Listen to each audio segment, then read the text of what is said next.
Is Grant Shipman. This is the co-living State of the Union. So for those of you who are in the co-living industry, you understand how powerful this movement has been, this trend, this new industry, really.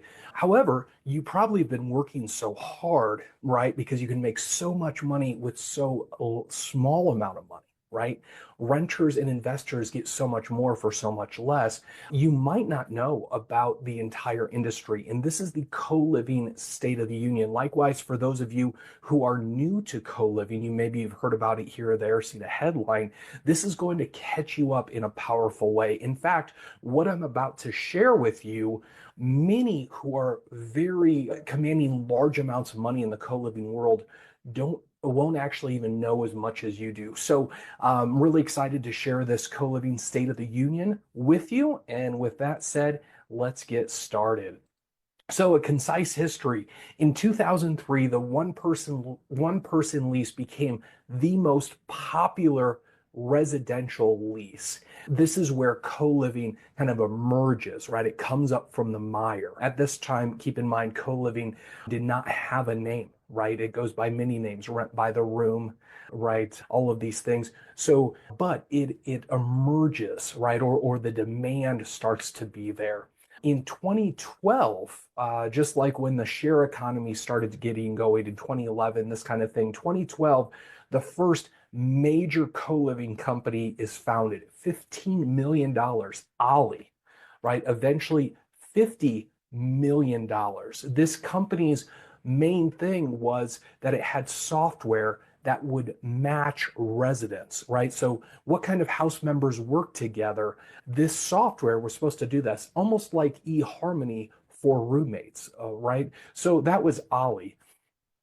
2015, Common was founded, $113 million. Whoo, right? We're going to continue to go. Starsty was founded in 2016 for $50.3 million. Additionally, we had another founding in 2016, Hub House, for $13.4 million. Now, I will have to say that there are some companies we're not able to cover in this because this is a concise history.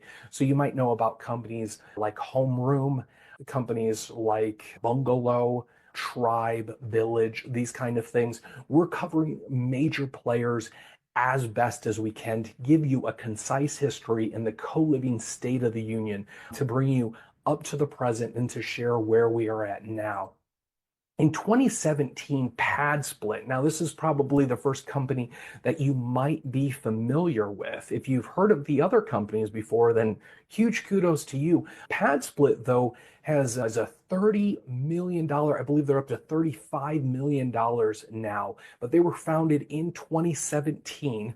And this has become, you're actually going to see them appear several times. They've become very nationwide. In 2017, additionally, Community Living Homes was founded in Colorado. In 2018, Social Capital, the company, and Mike Gaffrey, they brag on investing in Hub House. They're like, the co-living industry is powerful, right? The co-living summit started picking up steam. You are going to see in just a moment, why are the articles removed, right? So Mike Gaffrey had an open letter online bragging about investing in co-living. So a little note to what's coming up here shortly. The articles that were bragging about investing in Hub House are removed. They're no longer available. I actually wish back in 2017 when they came out, I would have screenshotted it so I could share that with you. And also in 2018, Co-Living Incorporated was founded. They have the domain coliving.com. It's the most, a domain that many people are pretty jealous of, right? They're envious, like coliving.com. Oh, I wish could have that, right? But they got founded, and in 2018 as well, or 2018 as well. I'm sorry, let me jump back there for a moment. Yeah, so 2018 as well, Christine McDaniel co-founds Kindred and publishes the book Co-Living Code with foreword by Sir Richard Branson. This makes a big splash because Richard Branson, right, founder owner of Virgin everything, right? So co-living code made a big splash. You may have not heard of Kindred and maybe even the book, The Co-Living Code. I have a copy of it. I've spoken on the phone with Christine, but you may not have heard of it, and we'll get why. That's coming up. So in 2019, Community Living Homes rebrands to Livingsmith. And just full disclosure, I am part of Livingsmith, and they published the first co-living course and publish a book for investors and the first book published for co-living renters. 2020, Hub House has an ungraceful shutdown. So I want to look at things just to cover where we're at. So basically, starting in 2012 and then up to 2016, we had a lot of money, a lot of things happening.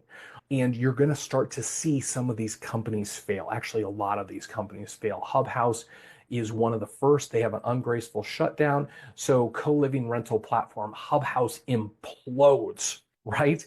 If you can see this, claims it has no funds to pay unsecured claims. What does unsecured claims even mean? Well, let's look at this. Hub House creditors and shareholders. So this was a letter that would have shown up to any renters of Hub House. So Hub House, the company, how it worked was, and I was considering actually having them manage my properties because they were one of the few companies that seemed to have their stuff together. This was back in, I think 2017, I was looking at them.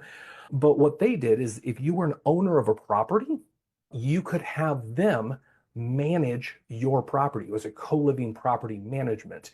And so then renters would rent from Hub House and they would live in houses that were not owned by Hub House, but were managed by Hub House. So what would have happened is you would have gotten this letter if you were either a renter or an owner. And it says here, if you look down, it says, so Hub House is completing the liquidation and closing of the company, right? So this is a letter from their attorney. So we have completed an analysis of the company's finances and determined that no funds are available to pay the claims of unsecured creditors. That's that unsecured creditors again, right? So if we look back there, unsecured claims. What is unsecured claims? Like, what was this ungraceful shutdown? So much so that Social Capital and Mike Gaffrey, big time investors, took down their letter that was bragging about their investment in co-living. Well, unsecured creditors include claims by landlords, right? Tenants, trade creditors, and contractors. So what does this mean? It's not going to pay the utilities that they owe. If you were an owner and you were expecting to get rent because your house is being rented out, right? That's what a property management does. It collects rent for the owner and then it passes on the net profits from that each month. But owners are not getting any money, right? If they owe tenants any money, they are not getting, right? If they have a contractor, maybe somebody just went and fixed a sink in the last few weeks, those people are also not being paid. So this is what happened. It said the claim of a bank secured by virtually all of assets of the company will not be paid. It says not paid in full, right? But the letter makes it pretty clear. This is a very ungraceful shutdown. Get ready. Hold on to your bootstraps. It's about to get a lot uglier. Ollie closes and is bought by Starstees, right? So Business Wire reports on this. It's everywhere all over the internet if you want to look at it. And it says Ollie, right, gets acquired by Starstee. And it's accelerating Starstee's growth as a vertically integrated global co-living company. Don't get too excited. We're about to see some bad news from Starstee. But beforehand, in 2020, Livingsmith, with 100% occupancy during COVID, is featured front page of the Sunday paper and is honored by a mayor for the housing solutions. So I just at the sake of accidentally being seen as tipping my hat, I want to show you why, as companies are closing and blaming the pandemic, other companies like Livingsmith and others, right, are soaring. We're almost reminded of what Warren Buffett said, that basically when the tide goes out, you find out who's swimming naked. When the economy goes down, you find out who is running a good business. Because when the economy is good, people who are bad at business or good at business are usually successful, right? So let this stand as an earmarker for many companies, right, that were powerfully successful during the pandemic. In 2021, Star City, right? That was getting vertically integrated as a global powerhouse, right? It closes and it's acquired by Common. Remember Common, the 112 million plus dollar company, right? It buys Star City. So Ollie closes and is bought by Star City. Star City closes, it fails, and is acquired by Common. So and to be very specific here, they bought their management assets, right? So keep that in mind. A lot of acquisitions when a company has failed are very particular. So we don't want to overgeneralize while we're doing this concise history. Additionally, in 2021, after they had this Kindred company, right? It comes back here. They had an underwhelming software launch, right? They tried to rally with another round of funding in 2020, but they still failed and they were acquired by Cohouse. And you can see Cohouse here. That's their website. You can still go to that, right? They operate in a couple of cities. Now in 2022, Daily Beast, the tenants say it's a nightmare living at 100 million co-living startup Common, right? So this is Common. We know it's $113 million startup. And Daily Beast unleashes this scathing thing. Actually, if you go to their website, you're going to see a photo of there's a knife stuck into a fire alarm. Tenants talk about how they were getting terrorized by other tenants. There's pictures of garbage piled up for weeks, right? So Common, at the same time this year, they drop their co-living strategy to less than 50% of their portfolio. So keep in mind, this is going on. We have companies that are failing and then companies that are just showing their best years yet. The companies that are failing are oftentimes citing the pandemic, while other companies that are succeeding, I can speak for Livingsmith and I'll let other companies speak for themselves, but the pandemic actually was a reason for massive success. And the getting into that and why, that's a different topic here. We're just doing the co-living State of the Union. We're still catching up. We've got about 2 more years to cover. So in 2022, Sam Wiegert of Scale Your Real Estate starts teaching co-living. So there's a picture of Sam. And in 2023, legislation trend to ban or remove restrictions on co-living picks up speed. And a lot of you have possibly seen this in your state, your municipality. But there's these bans to completely ban or restrictions on co-living or remove restrictions on co-living because basically there's such a housing shortage and skyrocketing rents that they need to use existing inventory and increase the density of existing inventory. So what I mean by that is there's a lot of restrictions out there in the residential codes, the UDCs. They're kind of copy and pasted in every county, city, state, things like that. And then they've been changed, they've been tweaked. So a lot of them will say no more than 3 unrelated adults can live together. So in a single residential unit. So you could have say 20, 30 related adults by blood or marriage, but you could only have so many unrelated adults. So sometimes it's 3, 4, 5, sometimes up to 12. But basically, this legislation trend to ban or remove these restrictions on co-living really pick up speed in 2023. And here's a news line on, it looks like the city of Austin, the council to strike residential occupancy limits in Austin, right? Because we have such a housing shortage that we need to increase our density with our existing housing inventory. In April 2024, for example, the entire state of Colorado bans laws that limit co-living. Ooh, right? Entire state. So in 2024, additionally, PadSplit in private meetings reports an underwhelming 80% occupancy. They let go 7% of their staff. Well, they reduced their staff by 7%, right? Some people may have quit or something like that. Additionally, kind of a weird thing happens is Mark Cuban, known from Shark Tank and many other things, he brags on Instagram and his other social media handles about PadSplit. So that happens in 2024. We are getting really close, right? So June 2024, Common files for bankruptcy. Co-living pioneer, Bloomberg says, Common files for bankruptcy and will liquidate. They actually were failing in the last couple of years, and they were helped out, acquired by a German co-living company called Habit. Anyway, that didn't really work out. So they filed for bankruptcy in June 2024 of last year. Whew, right? That's tough.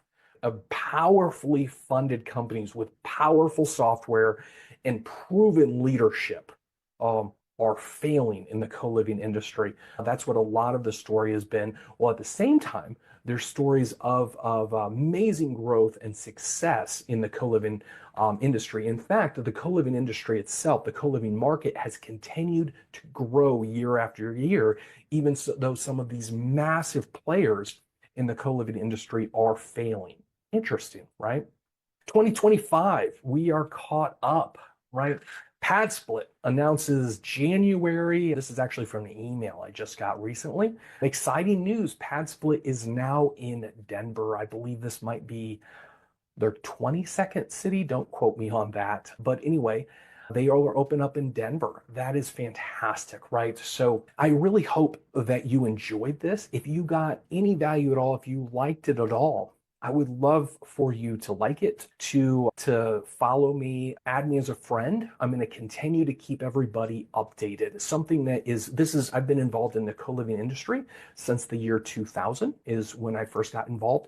And I'm very passionate about helping people. Those of us who are in this industry, the people who are real estate investors, we are providing housing. It's so important, right? And this trend is getting us to financial freedom and beyond very quickly. So if you got any value at all from this, please like it, follow me, add me as a friend. I'm going to continue to keep things updated so you know what's going on, so you can make wise, informed decisions. Also, if you got any value at all, please share this with anybody else or groups that would get value. Those of us in the co-living industry, right, we are not in competition with each other, right? There's so much massive demand out there. We are in competition with a market, with a society who doesn't yet know about this industry, right? And this industry is so important. We're providing households for the householdless, right? This is so important. I actually lived in this type of housing for 20 years until then we started having kids, and then we moved out and had our own house. So anyway, I hope you appreciated this. This is great. My name is Grant, and I will continue to do my best at keeping you updated with the co-living and the co-living State of the Union.